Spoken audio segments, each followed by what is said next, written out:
Is that enrollment is always happening. Either somebody's enrolling you or you're enrolling somebody else.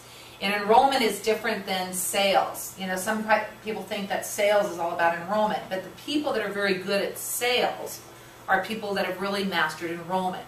So what I want to do today is think about if I'm talking to a sales organization, as an example, who wants to really increase their conversion rate from leads to get a lot more effective processes taking the client to the next level. One of the things that we look at is you can have a basic script, you can have basic information, product information, but once you have that, you need to learn how to dance with your client more effectively in delivering the service aspect that you're promising.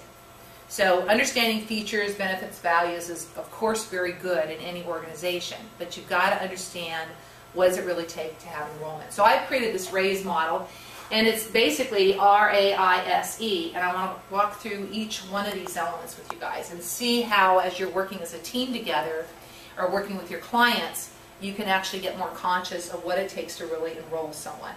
Okay? And the bottom line is how you know you have enrollment is that you have called forth some committed action from the person you're talking to. If you haven't generated some committed action, a signed contract, you know, a conversation or a commitment to, you know, to do something, then you just had a very interesting conversation. So there's different stages of enrollment. You can have people engaged, you can have people excited, you can have people interested, but how you know you've really enrolled someone is you've got a committed action. So Mark has enrolled me in coming down and working with the company. I heard his commitment. I got enrolled in the possibility, and I took committed action to reach that. We started working together to come up with a plan. Okay? So, the first place in enrollment must start is you cannot enroll someone unless you understand and can relate to them. So when we prepare to be with someone, sometimes we don't stop and think, you know, who am I talking to and what is it that I can relate and understand. Part of being a business coach means that I've got to understand my client's business model. Now, I understand conceptually a lot about your company. I don't understand, as you've heard me lecture, you know, I don't know all the different nuances.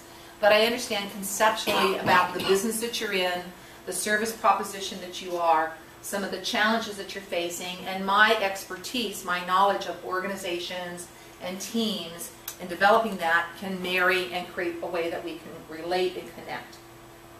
So you want to be able to say, not that you know somebody's answers for them. I don't walk in like a consultant, like I know, but I come in more from that empathic place. And I would suggest that when you have customers calling you for service requests, there's that part of creating that initial relationship in which they've got to understand that you understand what they're up against.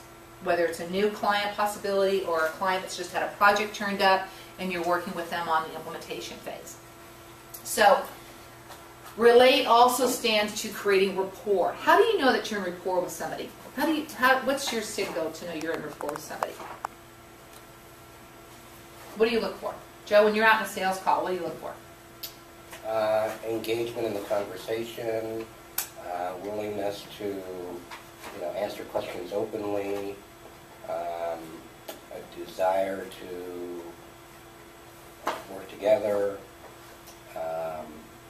maybe a little bit of, you know, willingness to show vulnerability, openness. What signs do you look for? Those are things that you sense emotionally, but what are the signs that you actually, so you hear inquiring questions, what else? What do you see, what do you hear that gives you the evidence that you're in rapport? Well, there's body language. What's the body language look like? Eye contact. Okay. You know, focused attention on our conversation